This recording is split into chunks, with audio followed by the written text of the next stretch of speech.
When it comes to long-term food storage, powdered foods are a great addition alongside everything else that you have. With some of these powdered foods I'm going to talk about today, you can really spice up a bunch of different dishes and at the very least bring a touch of comfort and normalcy to the dinner table during these stressful times. So let's go ahead and get into the list here. And it's sort of interesting and funny to me that in an emergency, when the store shelves are running low, people tend to go for three things first, and that's milk, eggs, and bread. So let's go ahead and start off with the milk and eggs, and then I'll get into bread a little bit later. Powdered milk is one of the, I think, should be a staple in your preparedness pantry. There are a bunch of different brands of powdered milk. I would say the cheaper stuff, steer away from that. Make sure and get the name brand products. They're going to taste a lot better. Morning Moo from August Farms is absolutely my favorite. But there are just so many different things you can do with milk, from drinking it straight to actually putting it in recipes, baking things, a lot of different things that you're going to need milk for. And without refrigeration, these powdered milks are absolutely essential. Some of these store-bought powdered milks are going to last probably around 2 years, but some of the other ones can last 10 years, and August Farms, their Morning Moo, lasts up to 20 years. So you can get the powdered milk with a super long shelf life, and it is something that you will use on a daily basis. Eggs are another one that if you do a lot of baking that are absolutely essential. Plus, eggs are a reliable source of protein and essential nutrients. They're just a great food to keep in your prepper pantry. I have the Harvest Right freeze dryer, and we have chickens here at the house. So I have basically an endless supply of eggs. I've probably got close to 500 freeze-dried eggs at this point. But eggs are fantastic for just making a breakfast, for putting in different recipes. So having a little bit of egg powder stocked in your pantry is one of those essential things to have. Next, I have butter powder, and this goes along the same lines with baking and things like that.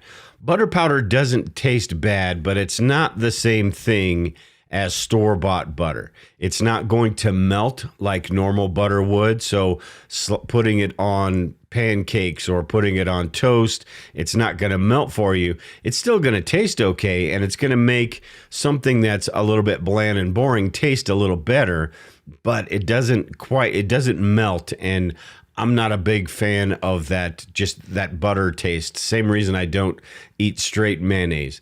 Butter is also important for a lot of different recipes. So even if you don't mix the butter up and reconstitute it, you can put that butter powder in certain recipes and it will taste exactly the same as the store-bought butter. Now, butter doesn't have quite as long a shelf life as, say, the milk, but August Farms or properly packaged butters can last up to 10 years. Next, we move on to peanut butter powder, and I think everyone should have peanut butter powder in their pantry. Keep in mind with these powders, the fats in any sort of food that has a lot of fat in it isn't going to have that super long shelf life. So make sure you get that peanut butter powder with the lowest fat content. These peanut butter powders can last anywhere from a couple years, 5 years, all the way up to 15 years. Again, August Farms has peanut butter powder that lasts 15 years. But peanut butter powder is absolutely fantastic, and you can mix this up and make a spread. Tastes a little bit different than the regular, but again, with that slice of bread or making a peanut butter and jelly sandwich, you're really not going to be able to tell that much of a difference. And in an emergency situation, it's going to be much better than some bland meal with or without it. And again, as far as baking, peanut butter powder will give you a lot of different options. And then sort of along the same lines, we've got powdered honey. And powdered honey is good to have. I wouldn't say it's essential, though, because honey doesn't necessarily go bad if it's real honey. It may crystallize, but you can reconstitute it a little bit, heat it up, and turn it back into the normal consistency. But powdered honey is one of those things that can add a lot to the different meals that you're making. Whether you're putting it in dips and dressings, using it as a baking ingredient for cakes and muffins and things like that, or just mixing it up and putting it on muffins or toast or, whatever it is that you might want that honey for.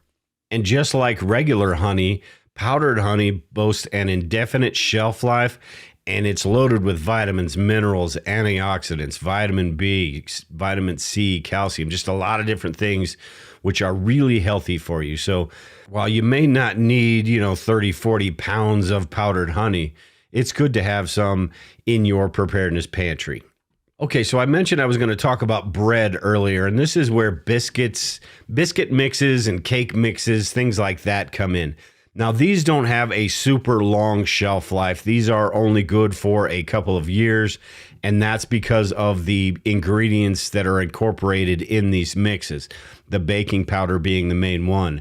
After a while, that baking powder doesn't activate anymore, so the mix isn't going to work. But these are fantastic to have in your preparedness pantry, whether you're talking about pancake mixes, muffin mixes, anything like that, because it makes putting these together really easy. And if you have the ingredients that I talked about above, like the milk and the eggs and the butter, you can incorporate those in these. Some of these mixes call for those, so you can add those in and then mix that up and you're good to go. But again, these don't have a super long shelf life, which leads me to the next few, which are flour, baking soda, and baking powder. And with these, you don't necessarily need these baking mixes. This is a few more steps that you need to take by adding these together to create that, that pancake mix, that biscuit mix. But these stored separately are going to have a much longer shelf life, and you're going to be able to do a lot more with them. Flour you can use for making bread, tortillas, biscuits, and all sorts of things with flour.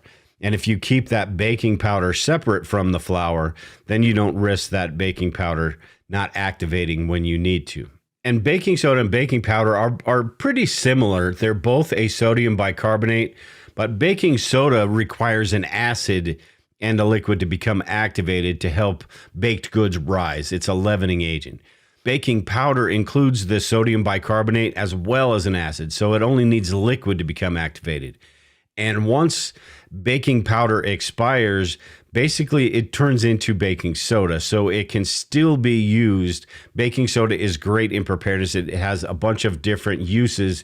It can be used for cleaning. It's got medical uses, heartburn treatment, skin rash and inflammation treatment, a bunch of different things, as well as personal hygiene. You can make toothpaste out of baking soda, mouthwash, deodorant, a bunch of different things. So baking soda is one of those staples in your preparedness pantry, whether you are using it to cook or you are using it for something else.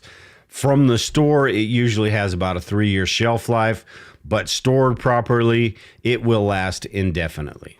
Next, we have cheese powder, and this is one where you need to make sure you look at the ingredients, and not all of these are created equal. Some of them are going to taste good, some of them not so good, some of them are not going to have much flavor at all. But cheese powder is fantastic to have in your preparedness pantry because without refrigeration, options are limited when it comes to cheese. Again, this is not going to be the same thing as a slice of fresh cheddar cheese or anything like that, but it can be added to recipes. You can make macaroni and cheese with a little bit of the powdered butter that I talked about before. It can be used to sprinkle on popcorn, just a bunch of different uses for this powdered cheese. And the shelf life, again, it depends on the manufacturer, but you're looking at 10 to 20 years with this powdered cheese. And this is something you can incorporate in your daily diet, use every once in a while, and you can go through that before it's going to expire. So again, you don't need 50, 100 pounds of powdered cheese, but it is something good to, if you add these to your prepper pantry, you've got quite a few different options to make things a little bit more palatable in a disaster or emergency situation.